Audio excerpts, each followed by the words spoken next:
Le livre du ciel, tome 20, 3 février 1927. Comment dans le royaume du divin fiat, une sera la volonté. Comment une communication sur la divine volonté peut être une clé, une porte, un chemin. Comment la suprême volonté forme de nombreux saints dans toutes les choses créées afin que ses enfants puissent s'y nourrir de connaissances. Mon toujours aimable Jésus, m'attirant à lui, me dit « Ma fille, le royaume du divin fiat aura une seule volonté en son centre, la volonté divine. Par conséquent, une sera la volonté de tous qui, se diffusant en tous et embrassant toutes choses, donnera le bonheur, l'ordre, l'harmonie, la force et la beauté à tous. Ainsi ce sera le royaume d'une seule volonté. Une volonté pour tous et tous pour une volonté. Qu'est-ce qui rend la céleste patrie heureuse, sinon la volonté de Dieu et la volonté de tous? Oh, si une autre volonté qui ne serait pas celle de Dieu pouvait entrer dans le ciel, ce qui ne peut être, les saints perdraient leur paix éternelle et sentiraient le désordre d'une volonté qui n'est pas divine, qui ne contient pas tous les biens, n'est ni sainte ni porteuse de bonheur et de paix. Aussi, unanimement, ils la rejetteraient au dehors. Par conséquent, le royaume du fiat aura uniquement ma volonté, et elle seule comme loi, comme régime, comme empire. Et en vertu de cela, tous seront heureux, d'un bonheur unique. Il n'y aura jamais de dispute, mais une paix éternelle. En raison du grand effort que je faisais pour écrire et de la difficulté que j'éprouvais, je me demandais si je devais ou non continuer.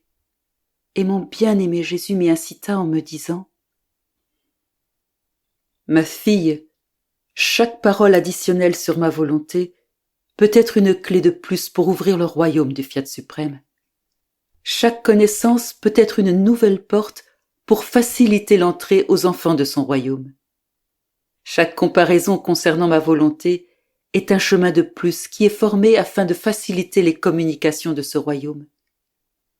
La plus petite chose concernant mon fiat est une palpitation de son cœur que je veux former au sein des enfants de son royaume. Et il n'est pas approprié, ma fille, d'étouffer cette palpitation.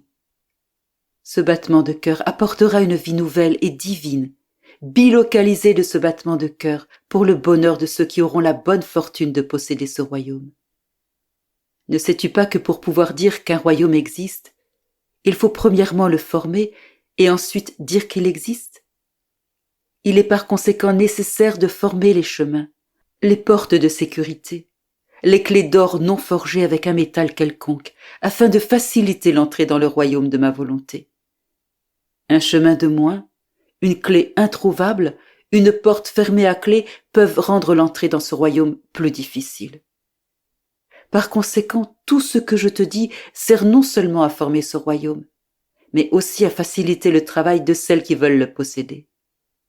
Ainsi, la fille première-née de ma volonté doit s'efforcer de faciliter tout ce qui concerne le royaume du fiat éternel.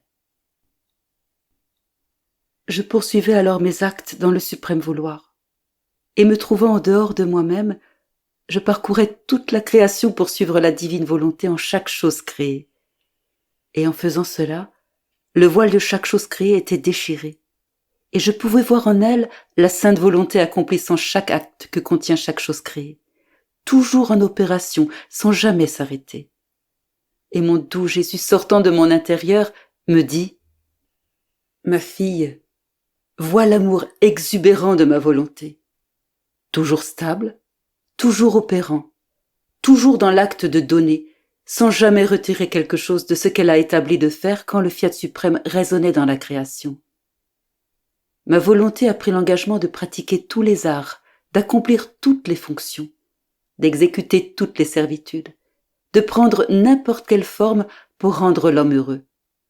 Plus encore, elle agissait encore mieux qu'une très tendre mère en disposant presque toutes les choses créées comme autant de seins où elle se cachait pour que l'homme puisse s'y allaiter. Ainsi, elle s'est faite soleil pour l'allaiter de sa lumière. Elle s'est faite cieux pour l'allaiter de l'amour vital de l'immutabilité. Elle s'est faite étoile pour l'allaiter de la variété des biens que ses œuvres contiennent. Elle s'est faite eau, plante et fleur pour l'allaiter de l'eau de la grâce, pour apaiser sa soif et le nourrir de sa douceur et de ses chastes fragrances. Ma volonté a pris toutes les formes, de l'oiseau, de l'agneau, de la colombe, en somme de toutes choses pour atteindre la bouche de l'homme et pouvoir l'allaiter, pour lui donner le bien que contenait chaque chose créée.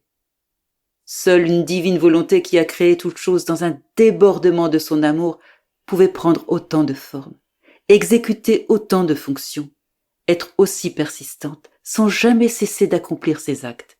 Et pourtant, qui s'efforce de pénétrer en chaque chose créée pour voir qui est celle qui lui offre son sein pour lui donner son lait, allaiter les créatures et les amuser pour les rendre heureuses? Presque personne.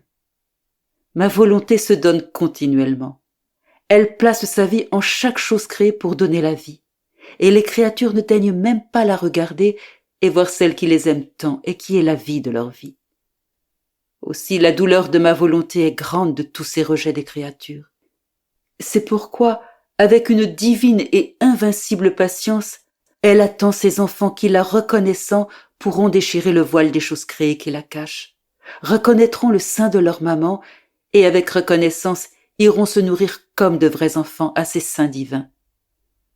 Ainsi la gloire de toute la création, de toute la rédemption, de ton Jésus et du fiat éternel sera complète lorsque les enfants de son royaume s'attacheront à sa poitrine pour s'y allaiter. L'ayant reconnue, ils ne s'en détacheront plus. Elle leur donnera tous les biens et elle aura la gloire et la satisfaction de voir tous ses enfants heureux.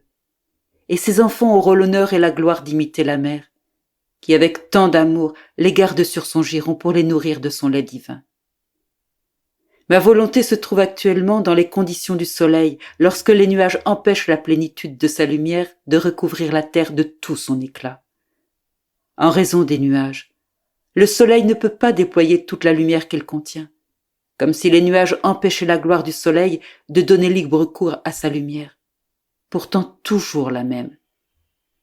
De la même manière, les nuages de la volonté humaine empêchent la course que le soleil de ma volonté voudrait poursuivre vers les hommes.